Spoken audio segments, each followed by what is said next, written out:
आज का जो विषय है भाई और बहनों के ये जो महामारी है, पैंडेमिक है, और जो दुनिया के आगे जो चैलेंजेस है, जो दुनिया के समक्ष जो चैलेंजेस है, उन चैलेंजेस को हम समझने की कोशिश कर रहे हैं।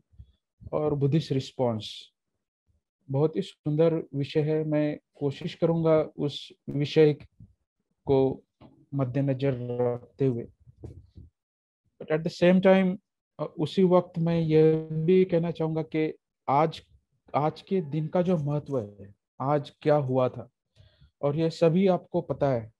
तो मैं बुद्ध के जीवन के इतिहास में या उनके जीवन के बारे में ज्यादा नहीं कहूंगा। ना ही मैं आज के दिवस के बारे में बहुत अधिक कहूंगा, लेकिन आज के परिस्थिति में उसको कैसे रखा जाए, कैसे उसको या उसकी रिलेवेंसी या उसकी समक्षता क्या है, उसको मैं बताने की कोशिश करूंगा। और कुछ बातें हम आदरणीय धर्माचार्य लोक मित्र जी से सुनेंगे। बुद्ध ने स्पष्ट रूप से कहा है कि दुनिया एक एक जलता घर है, world is on fire. Buddha ने कई बार यह बात बताई है कि दुनिया एक जलता हुआ घर है।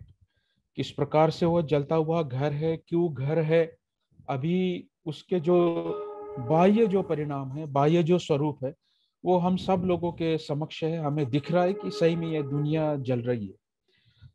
और उसका अनुभव हमसे बहुत ज्यादा दूर नहीं है। बुद्ध उससे भी अधिक कहना चाहते हैं जब वे कहते हैं कि बुद्ध दुनिया एक एक जलता घर है या वर्ल्ड इज ऑन फायर। और आज के दौर में we are passing through extremely turbulent world.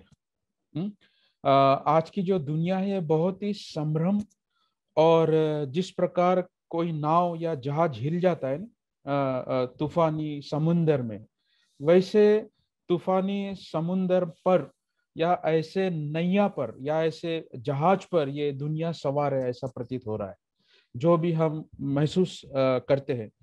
और पैंडेमिक एक उसका पार्ट है। पैंडेमिक तो है ही, महामारी तो है ही, ये कोरोना वायरस की जो महामारी ये तो है ही, ये उसका एक प्रमुख हिस्सा निश्चित है। लेकिन इसके पीछे बहुत सारी घटनाएं भी हो रही है। हमने देखा दुनिया में युद्ध हो रहे हैं। आपने गाजा पैलेस्टाइन के वॉर के बारे में सुना ही होगा। ग्लेशियर स्लाइड्स हो रहे हैं। आपने देखा होगा अंटार्कटिका में दिल्ली से 3 गुना अधिक जो बर्फ का टुकड़ा है वो गिर चुका है। और ऐसा कहते हैं कि ऐसे 3 दिल्लियां डूब जाएगी, इतना बड़ा वो ग्लेशियर फॉल है, ब्रेकडाउन है। और उससे कम से कम 200 मीटर की समुंदर की ऊंचाई बढ़ सकती है, और उससे काफी कैलेमिटीज हो सकती है। ये भी हम परिस्थिति में बदलाव देख रहे हैं। उसके बावजूद ये जो तोकते हैं तूफान है, इसके पहले भी तूफान आए, ये भी हम देख रहे हैं। उससे भी हम गुजर रहे हैं।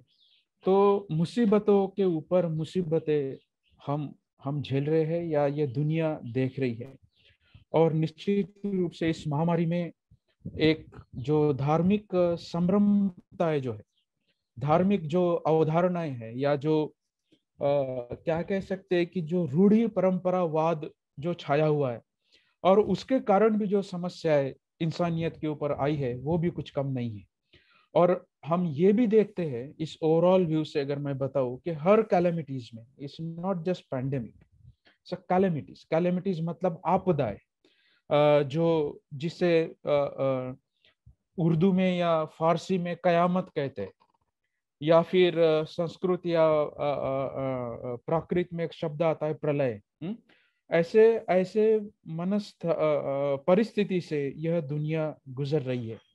और इन सभी कैलेमिटीज में, ये सभी आपदाओं में, प्रलयों में, अक्सर हम देखते हैं कि जो लोग निम्न जाति के हो या फिर किसी भी दुनिया में हो, जो लोग निराधार होते हैं, या जो लोग इकोनॉमिकली वीक होते हैं, या जो लोग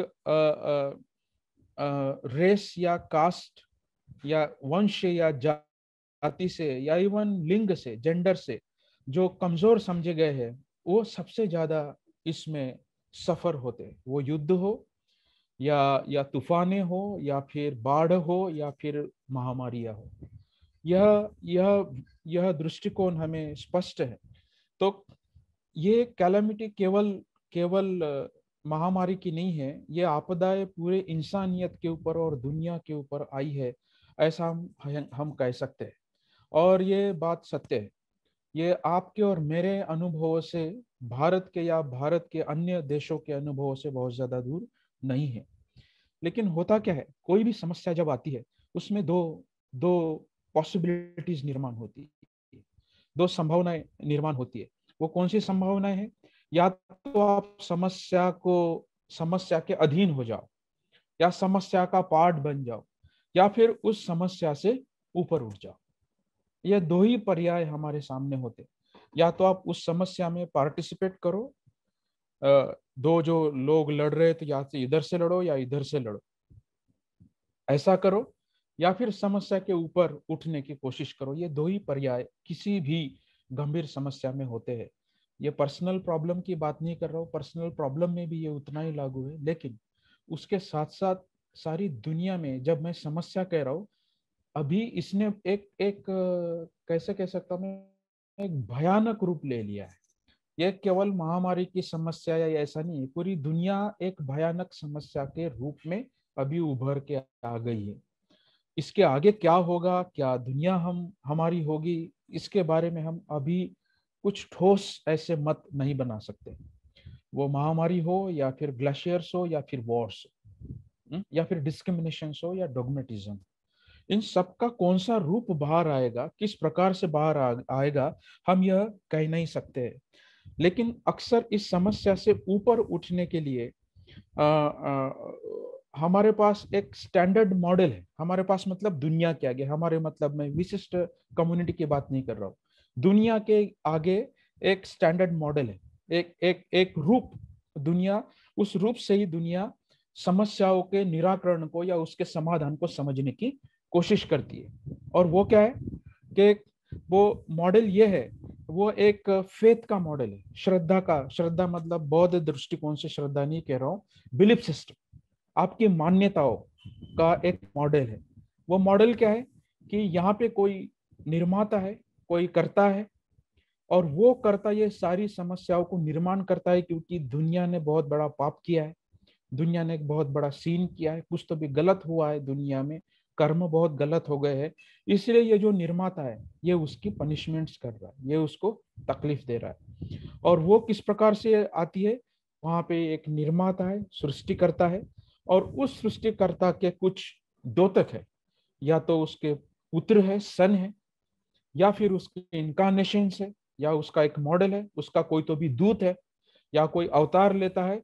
और फिर एक एक पर्टिकुलर क्लास, एक प्रिविलेज क्लास जिसे हम कह सकते हैं, वो उस दुनिया को गाइड करने की कोशिश करता है, जो सत्ता में हमेशा हावी होता है।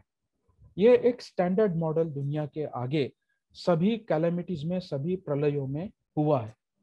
वो आप बाइबल या कुरान या ओल्ड टेस्टामेंट के कयामत या एपोकैलिप्टिक ट्रेडिशंस को देखिए, या फिर आप वेदों में या फिर पुराणों में प्रलय की जो अवधारणा है उससे आती है। यह मुख्य मॉडल लिबरेशन का या मुक्ति का दुनिया के आगे है। तो हमें आज के दिन, अगर हम बुद्ध जयंती मना रहे हैं, तो हमें सोचना पड़ेगा, क्या बुद्ध ने ये मॉडल अपनाया? क्या बुद्ध ने समस्याओं के समाधानों के लिए ऐसा ही सोचा? क्या केवल बुद्ध ने बुद्धत्व प्राप्ति की, ज्ञान प्राप्ति की और बोध गया में थे? ये सब कहानियां मैक्सिमम लोगों को पता होगी, नहीं होगी तो आप अन्य जो मेरे भाई बहन बताते रहते हैं प्रवचनों में, या अन्य भी भिक्षु लोग या भिक्षुनियां जो भी बताते आपने सुनी होगी, मैं उसके डिटेल्स में नहीं जाना चाहता। लेकिन प्रश्न हमारे आगे यह है, क्या बुद्ध ने वैसा ही नजरिया अपनाया क्या? या आज जब हम एक न्यू लाइट या वैशाख पूर्णिमा सारी दुनिया जब बना रही है, तो फिर बुद्ध ने इन समस्याओं को कैसे देखा? ये पैंडेमिक ही नहीं, ये कैलेमिटीज को, ये जो क्या कहते हैं, ढलान जो है, दुनिया की ढलान को बुद्ध ने कैसे देखा? इसका इसका इस यह प्रश्न हमारे लिए काफी महत्वपूर्ण है। और आज के दिन निश्चित रूप से स्वयं ऐसा प्रकाश पैदा हुआ, यानी स्वयं सिद्धार्थ जो राजकुमार थे वो पैदा हुए। आज ही के दिन उन्होंने बुद्धत्व की प्राप्ति की और आज ही बुद्ध परिनिर्वाण में यानी प्रवेश किया था उन्होंने। तो यह एक ट्रिपल सेलिब्रेशन है, 3 तरीके का एक तिगुना उत्सव हम आज मनाते हैं। लेकिन उस उत्सव को केवल अगर हम त्योहारों तक या केवल हम सेलिब्रेशन तक मर्यादित रखेंगे तो शायद बुद्ध उससे खुश नहीं होंगे। बुद्ध नहीं चाहते कि आप बड़ी बड़ी मूर्तियां लगाओ, या वो नहीं चाहते कि आप बहुत सारा क्या कहते के प्रोग्राम लेने चाहिए, फूल उन्हें चढ़ाओ। ये सब एक अपनी अभिव्यक्ति है। लेकिन स्वयं बुद्ध को क्या अपेक्षित है, स्वयं बुद्ध क्या चाहते थे, इसे हमें समझना होगा। तो हम ऐसा कहते कि बुद्ध आज संबोधि को प्राप्त हुए, अवेकन हुए, वो जागृत हुए, या उन्होंने संबोधि की प्राप्ति की, उन्होंने प्रज्ञा की प्राप्ति की, ऐसा हम कहते हैं। यह मात्र शब्द है। बुद्ध को वास्तविक रूप में कौन सी प्रज्ञा प्राप्त हुई, बुद्ध को कौन से ज्ञान का आकलन हुआ, बुद्ध ने क्या समझा, जब तक हम बुद्ध नहीं बनते तब तक हम उसे समझ नहीं सकते। लेकिन कुछ एक्सप्रेशंस है, कुछ अभिव्यक्तियां, उन अभिव्यक्तियों से मैं कुछ बता सकता हूं कि हम ऐसा कह सकते हैं कि Buddha is awaken to the conditionality. एक परिस्थिति सापेक्षता जो है, एक कारण जो है इस दुनिया के, उन कारणों के प्रति बुद्ध जागरूक हुए। उन्होंने सभी जो निगेटिव मेंटल स्टेट्स है, जो सभी अकुशल मानसिकता है, उनको नष्ट किया। उनको आसव कहते हैं पाली में, या आसव क्षय ज्ञान ऐसा भी कहते हैं। उन उन उन क्लेशों को बुद्ध ने नष्ट किया, उन सभी निगेटिविटीज को बुद्ध ने नष्ट किया, या उन्होंने अविद्या को नष्ट किया, ऐसा हम कह सकते हैं।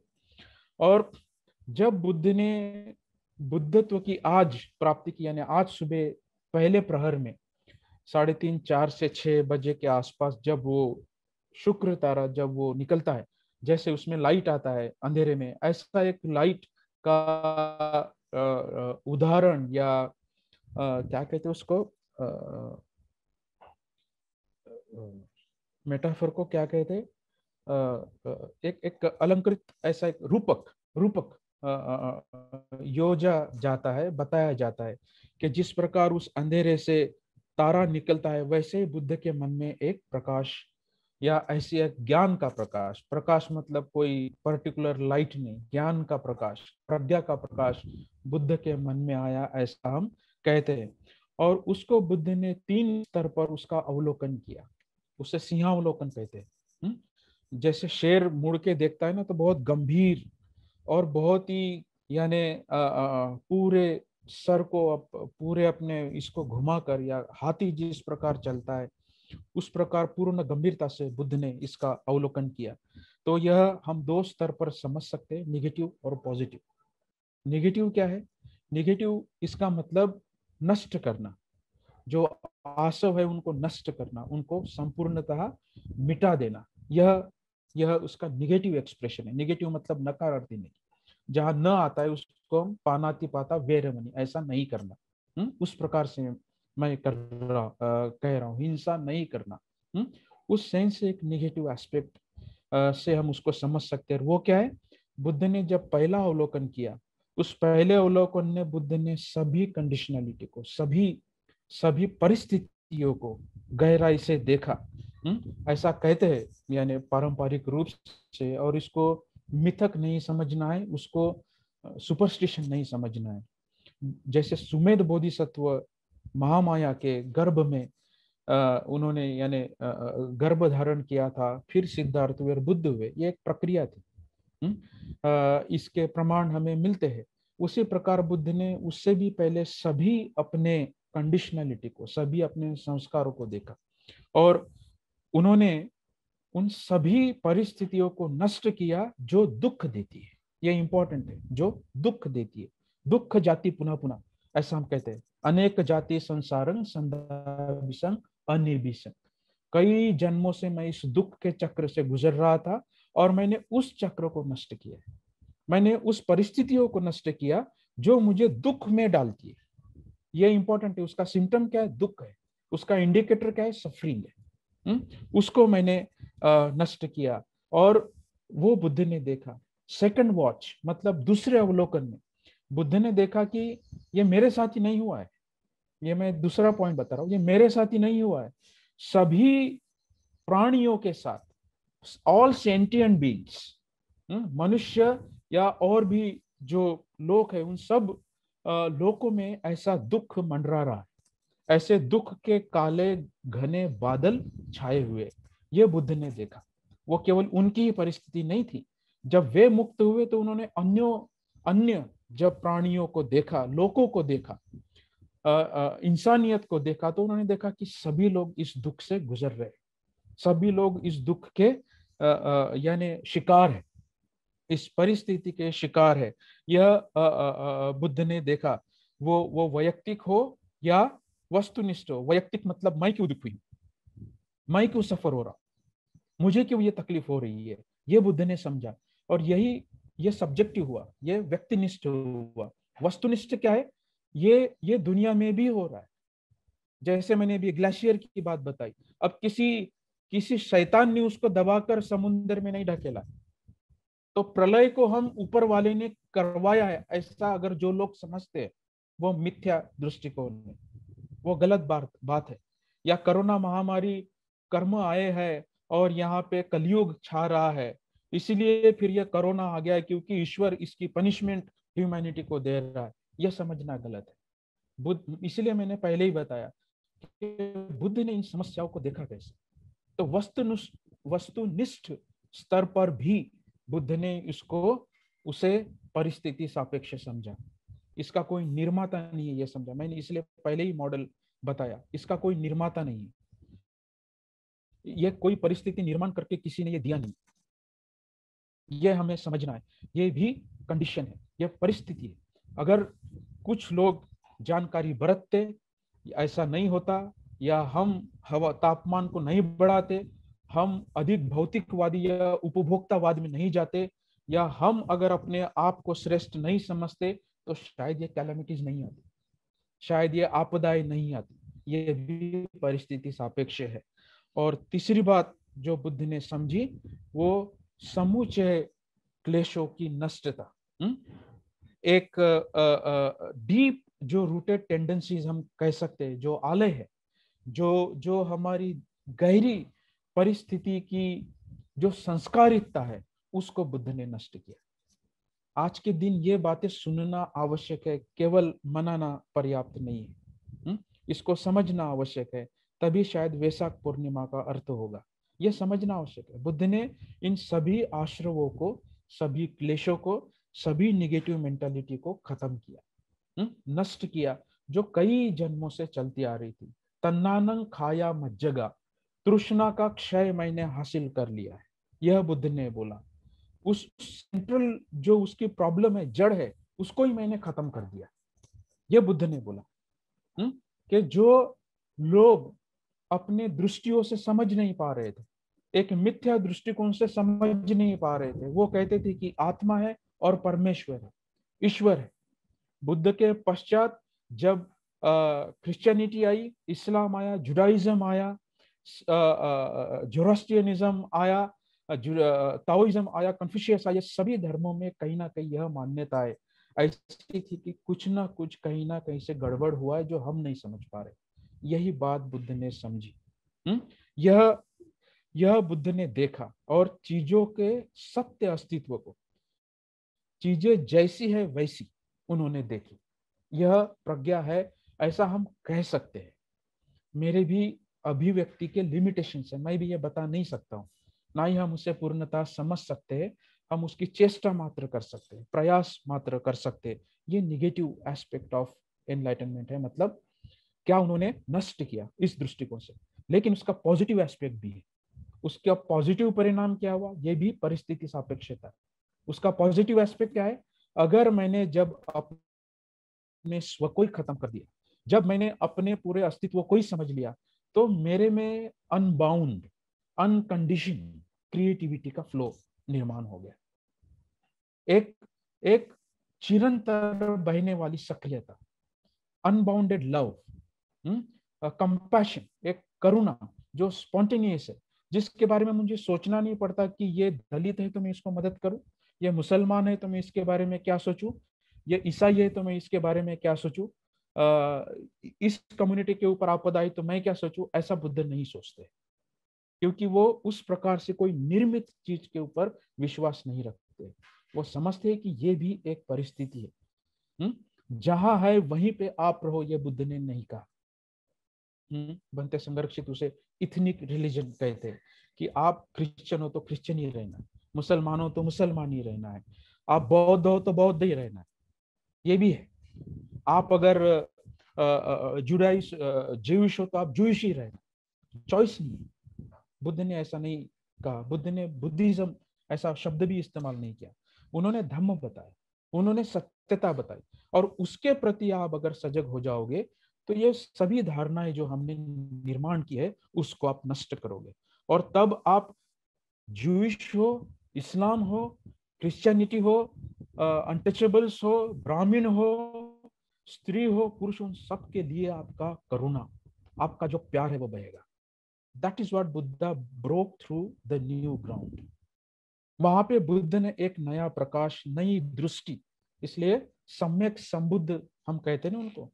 वे पहले ऐसे व्यक्ति है जिन्होंने यह जाना और दुनिया को यह बताया। तो अगर यह पृष्ठभाग है, यह अगर पार्श्वभूमि है, तो हमें आज के जगत में, आज की दुनिया में 3 स्तर पर इसे समझना होगा। रिविजिटिंग पास्ट, हमें अपने अतीत को ठीक से समझना होगा कि हमने क्या माना, हमने अपने आप के बारे में क्या समझा, उस इतिहास को हमने कैसे समझा, वो ईश्वरीय हो या फिर इनकारनेटिव हो या फिर प्रेषितवाद हो, ये हमें समझना होगा। And therefore we have to reconstruct the present. इसलिए हमें आज का जो वर्तमान है उसका पुनर्निर्माण हमें करना होगा, उसको ठीक से हमें समझना होगा। क्योंकि जो जूनी या पुरानी रूढ़ी परंपराएं जिसके कारण ऑपरेशन आया, दुख आया, सफरिंग आई, उसको बदलना होगा। और जो नई दृष्टि बुद्ध ने दी है, नया जो new man came into the world, that's what संरक्षित सेज, तो वो उसके आधार पर we have to reconstruct the present. हमें आज का जो वर्तमान है उसको नए सिरे से बनाना होगा, और उसी दृष्टिकोण के ऊपर we can expect for a bright future. उसी के आधार पर हम एक अच्छा भविष्य निर्माण कर सकते हैं या उसे समझ सकते हैं। ये हमें समझना होगा। तो यह बुद्ध की संबोधि थी। बोधि शब्द का अर्थ ही होता है जाग जाना, यानी दुनिया सो रही है और उसमें से एक व्यक्ति जाग गया, that is called Bodhi. And सम्यक संबोधि, जो पहली बार जागा, जिसने पहली बार इस प्रकाश को, इस दुनिया को, इस दृष्टि को समझा। यह बात बुद्ध ने समझी। और उन्होंने क्या समझा, फिर से मैं उसके विश्लेषण में नहीं जाऊंगा। अक्सर 3 लक्षणों को हम कहते हैं, लेकिन 3 लक्षणों को भी ठीक से समझना होगा। दुख, अनित्य और अनात्म।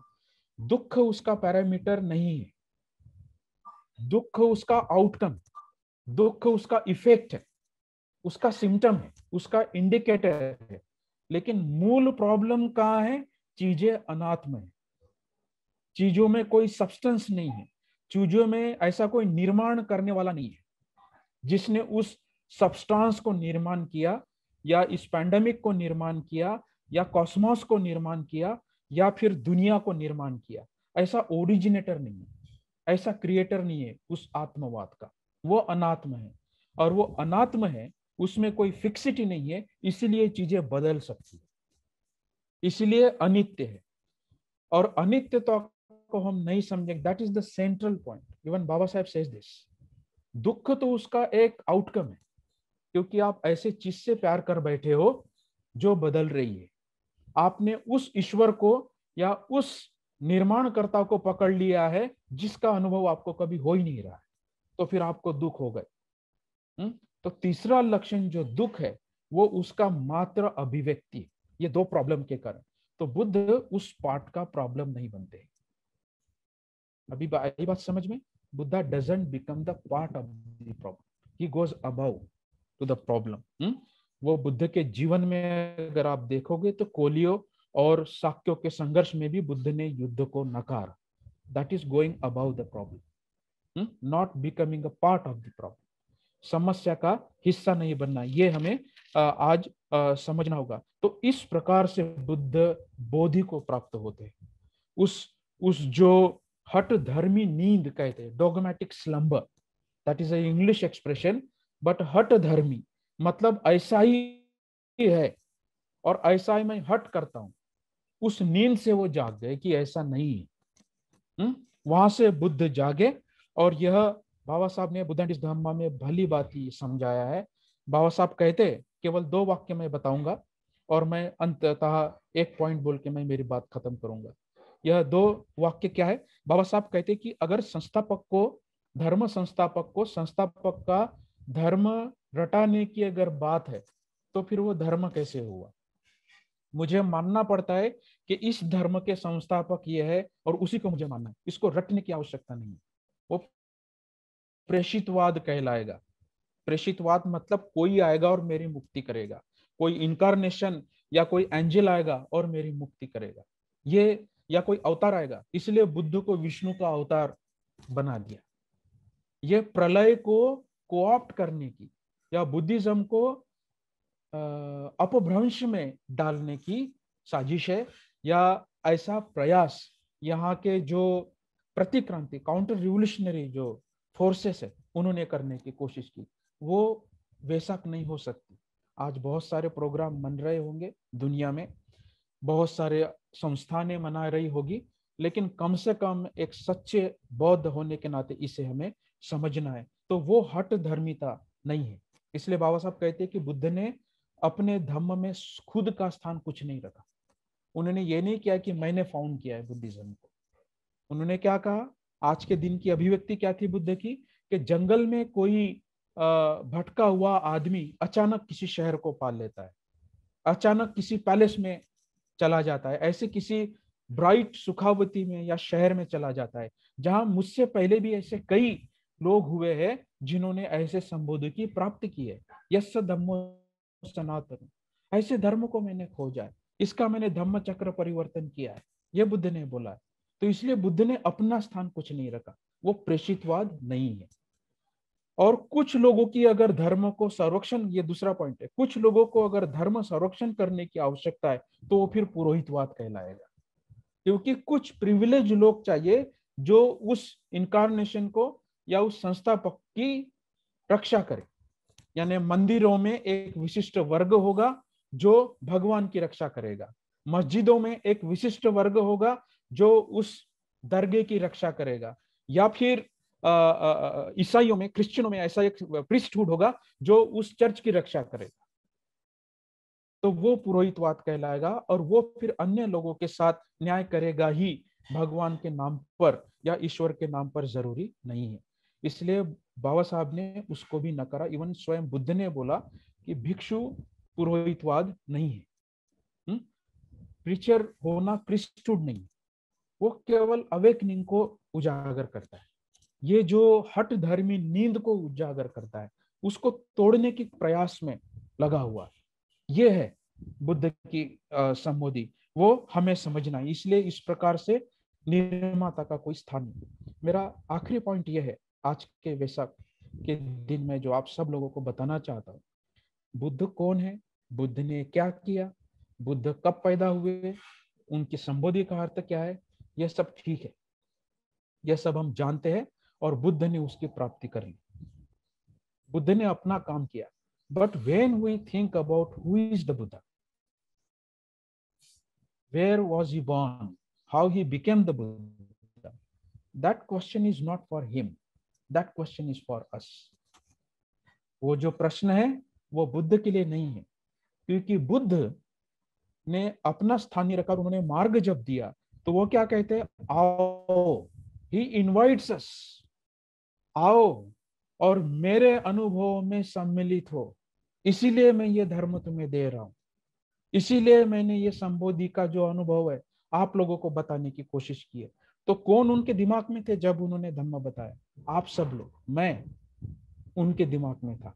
ये आने वाली कौमें, आने वाली दुनिया, आने वाले कल्चर्स, आने वाले सोसाइटीज, आने वाले फाउंडर्स भी उनके दिमाग में थे कि चीजें ऐसे मत आप बताओ कि मेरे शरण में आओ और मैं आपको मुक्ति दूंगा। इसलिए बुद्ध ने बुद्ध धम्म की स्थापना नहीं की या संघ की स्थापना नहीं की। So what Buddha does? Buddha invites us. Buddha हमें आमंत्रण देते हैं कि जैसे मैं बना वैसे आप बनो, जो मैंने प्राप्त किया है वैसे ही आप बनो। तो यह प्रश्न फिर हमें दूसरा प्रश्न निर्माण करता है कि मैं यहाँ आया कैसे, मैं यहाँ क्यों, मैं इस दुख में क्यों सफर हो रहा हूँ? क्योंकि मैंने अनात्म को आत्म माना, मैंने नित्यता अनित्यता को नित्य माना। मैं उस डोगमेटिक स्लंबर से, उस हट धर्मी नींद से मैं जागा ही नहीं। तो जब हम वैशाख के बारे में सोचते, बुद्ध के बारे में सोचते, ultimately we have to think about our self, our societies, our culture, our worlds. तो जब हम बुद्ध के बारे में सोचते तो हमें इन संस्कृतियों के बारे में, ये जो धारणाएं जो दुनिया में पनप रही है उसके बारे में सोचना है, और हमें अपने मुक्ति के बारे में उसके साथ साथ उसका जो पॉजिटिव एस्पेक्ट मैंने बताया कि कंपैशनेट अनबाउंडेड लव, जो ऐसा प्यार जो किसी भी धर्म में सीमित नहीं रहता है, किसी भी जाति में सीमित नहीं रहता है, उसके बारे में सोचना है। तो जब मैं बुद्ध के बारे में, वैशाख पूर्णिमा के बारे में सोचता हूँ तो हमें यह सोचना पड़ता है, क्योंकि बुद्ध ने संबोधि पाई नहीं, बुद्ध ने संबोधि पाई नहीं, ऑटोमेटिक नहीं आई, बुद्ध ने संबोधि की प्राप्ति की। उन्होंने वो अचीव किया, अटेन किया, और कैसे किया? अपने प्रयासों के साथ किया। डायरेक्ट एक्सपीरियंस कहते हैं, प्रत्यक्ष अनुभव, अनमीडिएटेड एक्सपीरियंस। कोई वहां अनुभव देने वाला नहीं है, किसी के थ्रू वो अनुभव आया नहीं है, अपने पूर्ण जागृति के साथ, सम्यक संबोधि के साथ बुद्ध ने उस अनुभव को प्राप्त किया है, अपने प्रयासों के साथ प्राप्त किया। वो प्रयासों का जो उनका इतिहास है उनके जीवन में क्या कहते हैं कि ऑब्वियस है, नेचुरल है। और अगर हम यह बात नहीं समझते, हम अगर बुद्ध के मार्ग पर नहीं चलते, हम बुद्ध को अपने आप और दुनिया के साथ अगर पैंडेमिक हो या ऐसे कैलेमिटीज में अगर हम रिलेट नहीं कर पाते, तो शायद हम वैशाख को ठीक से मना नहीं पाएंगे, या उस बुद्ध जयंती को ठीक से मना नहीं पाएंगे। सभी स्तर के लेवल पर बुद्ध ने यह काम किया। उन्होंने किंग्स को बताया, उन्होंने स्लेव्स को बताया, उन्होंने सुनीत को बताया, उन्हें प्राकृत चांडालिका को बताया, उन्होंने अंगुलीमाल को बताया। यह लोक विदुरता जो है, यह दुनिया को समझने की जो कैपेसिटी है बुद्ध को उस संबोधि से आई। ब्राह्मण को बताया, सुनीत को बताया, without discrimination, without discrimination Buddha taught his dhamma for the welfare of every sentient beings। सभी लोगों के कल्याण के लिए, सुख के लिए, उनके दुख मुक्ति के लिए बुद्ध ने बताया। और वो दुख क्यों आया मैंने बताया, वो सिम्टम है, वो देख पाते थे उसको, हम नहीं देख पा रहे कि मैं क्यों दुखी हो रहा हूँ, मैं क्यों फ्रस्ट्रेट हो रहा हूँ, मेरे पे यह अन्याय क्यों हो रहा है, यह मैं देख नहीं पा रहा हूँ।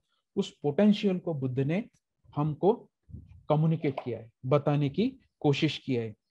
भाई और बहनों, बाबा साहब ने स्वयं 1941 में जनता में आर्टिकल लिखा कि बुद्ध जयंती क्यों मनानी चाहिए, और स्वयं बुद्ध ने, बाबा साहब ने दादर में बुद्ध जयंती का कार्यक्रम लगाया ये सब बताने के लिए। वो कहते हैं कि सभी जयंतियां इस देश में मनाई जाती है, पैगंबर से लेके रामनवमी तक सभी जयंतियां मनाई जाती है, क्रिसमस मनाया जाता है। बुद्धाचा विसर या देशाला कसा पडला? That's what Baba Saheb's word. Buddha का ही ख्याल इस संसार को क्यों नहीं आया, जबकि इस व्यक्ति ने सबसे ऊपर उठ के दुनिया से दुख का मार्ग बताया, और ना ही कुछ क्लेम किया। बुद्ध का क्लेम कुछ नहीं है, बुद्ध का क्लेम केवल अवेकनिंग है। That is only the claim Buddha है, आई एम अवेकन, मैं इनकारनेशन हूं, मैं ये हूं वो हूं, ऐसा कोई क्लेम नहीं किया बुद्ध ने।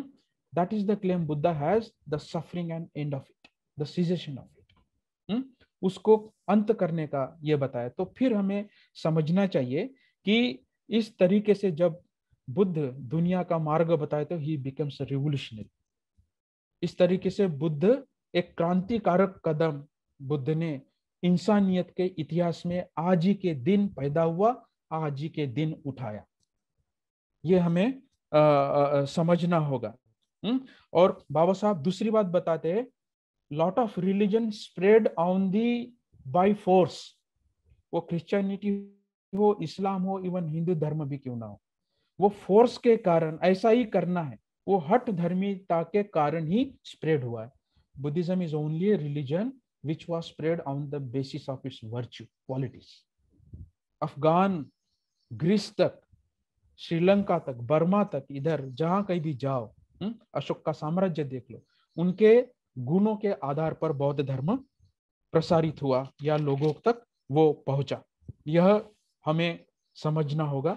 और बाबा साहब कहते हैं कि इस महान व्यक्ति का कैसे भूल गया, यानी इस बुद्ध को ये समाज, ये संस्कृति, ये सभ्यता, ये देश कैसा भूल गया। और तब बाबा साहब कहते हैं कि जब मैं आज हिंदुस्तान को देखता हूं तो एक मुझे बीमार इंसान जैसे नजर आ रहा है।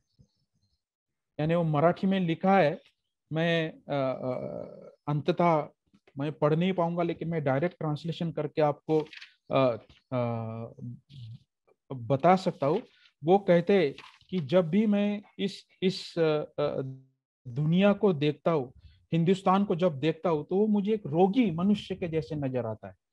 और जब इस रोगी मनुष्य को मैं सोचता हूँ तो ऐसे लगता है कि इसके हाथ पैर गल गए हैं, इसका पेट बाहर आ गया है, इसके चेहरे में फीकापन आ गया है, इसके आंखों से रोशनी चली गई है। हा? और ये चाहता तो है कि लोकशाही को आगे ले जाए, लेकिन इसमें यह ताकत नहीं है कि ये इसको आगे ले जाए। ये बाबा साहब ने बोला है, ये बुद्ध जयंती के दिन बोला है। तो ये सही में देश ही नहीं, दुनिया बीमार है। ये पैंडेमिक से बीमार है, ये ये नेचुरल कैलेमिटीज से बीमार है, ये डिस्क्रिमिनेशन से बीमार है, ये हट धर्मीयता से बीमार है, और शारीरिक रूप से तो बीमार है ही। गंगा को आप आज देख ही रहे हो कि वहां लाशें बह रही है, हर गांव में लाशें जलाई जा रही है। तो इस प्रकार से निश्चित ही ये दुनिया एक बीमार पुरुष के जैसे या मनुष्य के जैसी नजर आती है। और अगर इसको कोई रसायन है, इसका कोई मेडिसिन है, तो वो बुद्ध के पास है, ऐसा बाबा साहब कहते हैं। अगर इसको दुरुस्त करने की कोई दवा है तो वो बुद्ध के पास है, कि आप इस परिस्थिति को समझो और तभी आप इससे मुक्त हो जाओगे। कोई भी आएगा और आपकी मुक्ति नहीं करेगा। इसलिए अगर यहाँ के राजनीति की, यहाँ के समाज की, संस्कृति की और देश की और दुनिया की पवित्रता चाहिए, तो एक महामंत्र इस दुनिया ने जपना चाहिए। वो है बुद्धं शरणं गच्छामि, धम्मं शरणं गच्छामि, संघं शरणं गच्छामि। ये बाबा साहब ने बोला। ये महामंत्र की आज दुनिया को जरूरत है। लेकिन निश्चित रूप से अगर भविष्य किसी रूप के ऊपर, मैंने बोला कि ब्राइट फ्यूचर इसके ऊपर आधारित है, वो केवल करुणा के ऊपर आधारित है, प्यार के ऊपर आधारित है। That must be based on love and compassion, nothing else. मैत्री, मित्रता, वही उसकी नींव है, वही उसका फ्यूचर है। नहीं तो 2021 है, 22 है, 30 है, 50 है, तब तक क्या इसका भविष्य होगा ये हम नहीं कह सकते। लेकिन बुद्ध के पास इसका तंत्र या इसका महामंत्र इसीलिए है क्योंकि उनके पास अनकंडीशन लव है, अनकंडीशन कंपैशन है। यही उसका भविष्य हो सकता है। और उसके लिए मैं अंततः यही कहूंगा, जैसे कि शांतिदेव जी ने कहा कि शैतानी ताकतें दुनिया में बहुत ज्यादा है और निगेटिव फोर्सेस बहुत ज्यादा हावी हो चुकी है दुनिया के ऊपर। उसको अगर काउंटर करना है तो बोधिचित्त की आवश्यकता है। Only bodhichitta can save, only that collective love, the great body of love, great body of compassion can only save the world, which Buddha taught today। जो आज बुद्ध ने बताया, जो आज बुद्ध ने अटेन किया और दुनिया को समझाया, और वो समझाते ही रहेंगे। इसलिए भाई और बहनों, यह मुख्य बातें मैं आज के दिन आपको बताना चाहूँगा, आपके साथ में शेयर करना चाहूँगा। आप सबको आज के दिन की बहुत बहुत शुभकामनाएं। आप सब लोग सुरक्षित रहे और यह प्रकाश दुनिया में पहुंचे, इसके लिए हम सब लोग कार्यरत रहे। नमो बुद्धाय, जय भीम।